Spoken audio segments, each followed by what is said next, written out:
The leakage detection systems, should you need to design one into the system, would be focused in those areas and wouldn't necessarily be required along a long stretch of pipe, for example, that doesn't have any other seams in it. And the same is true for a large tank or something. Concentrate on those areas where the leakage potential is higher than in other areas. And then there can be kind of some general area leakage monitors, which typically could be a smoke detector or something. Can you tell me one more time on that, just a really short thing on where leaks are most apt to happen? The leaks are most apt to happen at a joint, either a welded joint or a mechanical joint, and those are the areas then where you want to concentrate your leakage detection systems. Typically, leak detectors in EBR-ll are installed in valve bonnets, in pump cases, in enclosed spaces that have sodium equipment, and in the steam generators to detect water sodium leak.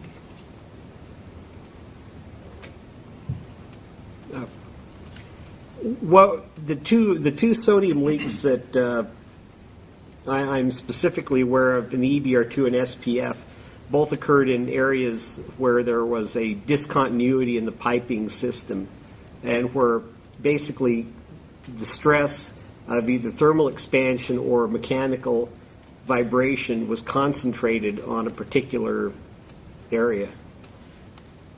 And why would there be that stress on that area?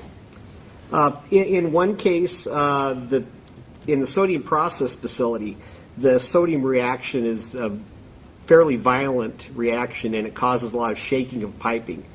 In this case, the design of the piping was such that you had a large pipe that was necked down to a very small tubing, and there wasn't really adequate support designed in for a dynamic situation where the pipe was vibrating. So the entire force of that vibration was taken up by this very small area, causing a fatigue crack.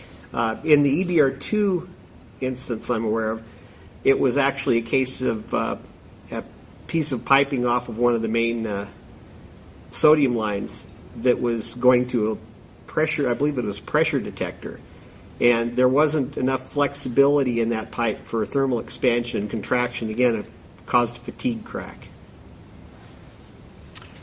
I would comment that one of the unique aspects of sodium is very high thermal conductivity. What that creates, if you have transients in the plant, thermal transients, is often very high thermal stress at points of discontinuity.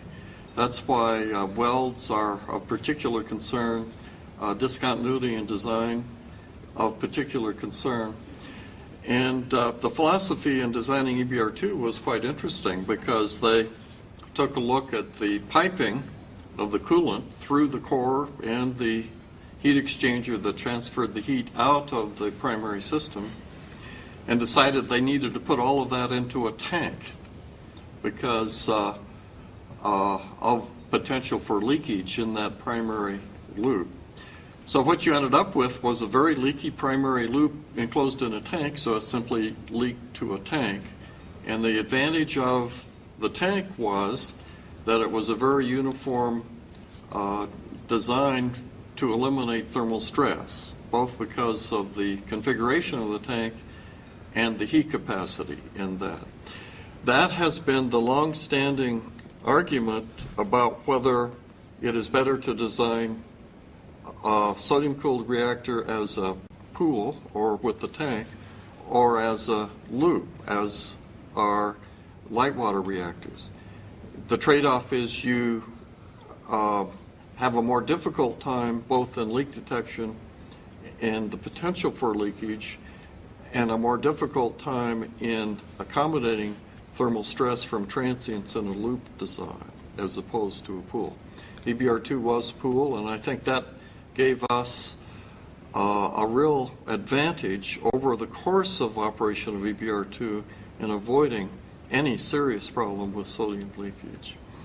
Another comment I would make is that of all of the fancy instrumentation system, which were aerosol detectors or little spark plugs to look for pooling sodium, probably the most effective were the operators and the rounds that they would conduct on the auxiliary systems.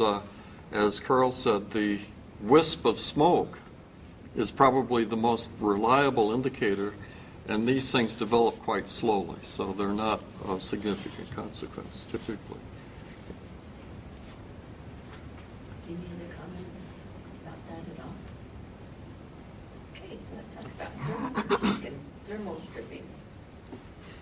Well, going back to the point about thermal fatigue and thermal striping, because you do have this very high conductivity in the coolant, if you have a turbulent flow where you're mixing cold and hot sodium at a surface, you can get very rapid fluctuation in temperatures and therefore thermal stress.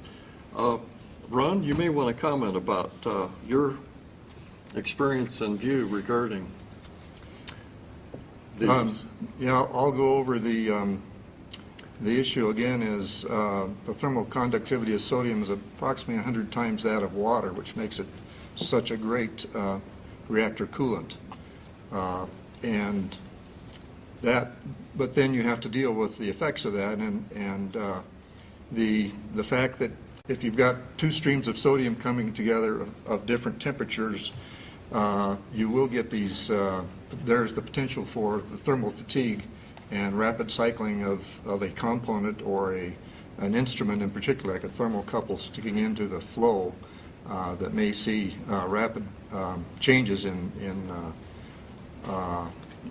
the temperature going back and forth and resulting in thermal fatigue. And that's been an ongoing problem. It's just something to be aware of in a sodium system, even such things as in EBR-ll where we had coolant flow coming up through the core. The flow outside of the subassemblies was much cooler than going through the core, and those flows would mix together and impinge upon the reactor cover, the underside of the reactor cover. Well, then there are instruments and components hanging from the reactor cover in that flow, and those were areas of concern that fatigue may be developing as a result of thermal, basically thermal cycling, thermal striping from these sodium flow streams that are of different temperatures. So it is something to be aware of when you're designing systems, and in particular where you've got flows of different temperature coming together in a sodium system.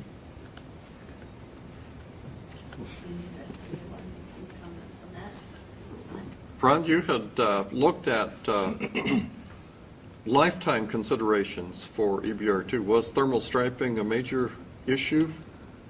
We, as far as thermal striping and impact on potential lifetime of the plant, EBR-ll in particular, we looked at that as an issue, did not see any specific areas of concern. There were some areas that were suspect more than others, but as we investigated and did some materials studies, we did not find any specific areas where that was a concern for the life of the plant, as far as shortening the life of the plant.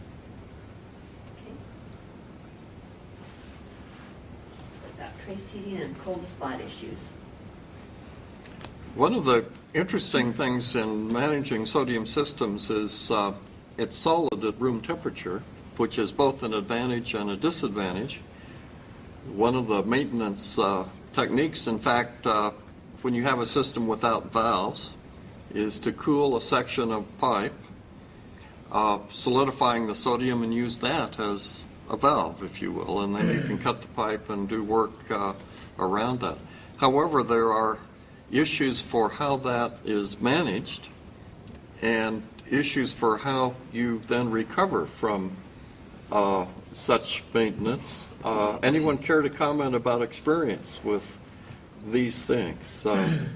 Bob, you've done quite a bit with that. I don't believe that freeze plugs should be used in sodium systems because they were not reliable. And they had